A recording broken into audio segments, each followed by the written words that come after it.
నమస్కారం. ప్రధాన వార్తలు. 6 నెలలుగా కొనసాగుతున్న గల్ఫ్ దేశాల యుద్ధం పరాకాష్ఠకు చేరుకుంది. కువైట్లో ఉన్న వందలాది ఆయిల్ వనరులపై ఇరాన్ బాంబుల వర్షం కురిపించింది. ఈ చర్య ప్రపంచ ఆర్థిక వ్యవస్థని అతలాకుతలం చేస్తుందని భావించబడుతోంది.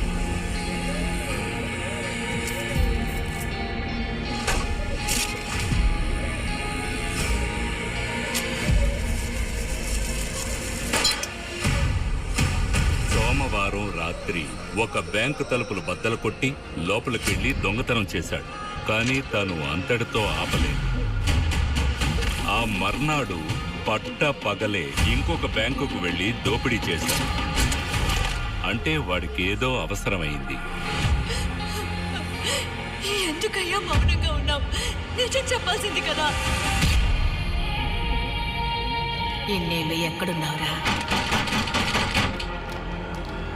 ఏం చేసేవాడివి? వాడు రావడంలో నాకేదో సందేహంగా ఉంది. ఎందుకు అలా మాట్లాడతావు? వాడు మారిపోయే వచ్చాడు రా.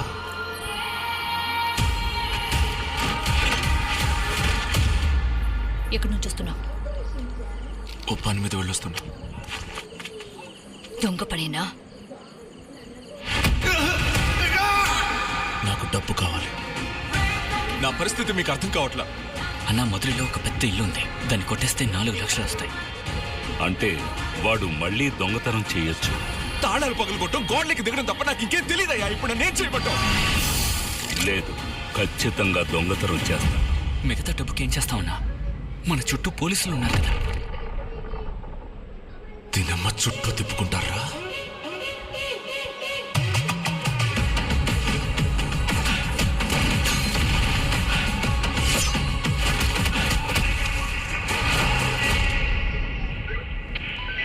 ఇవాళ వాడు ఖచ్చితంగా దొరుకుతాడు సార్.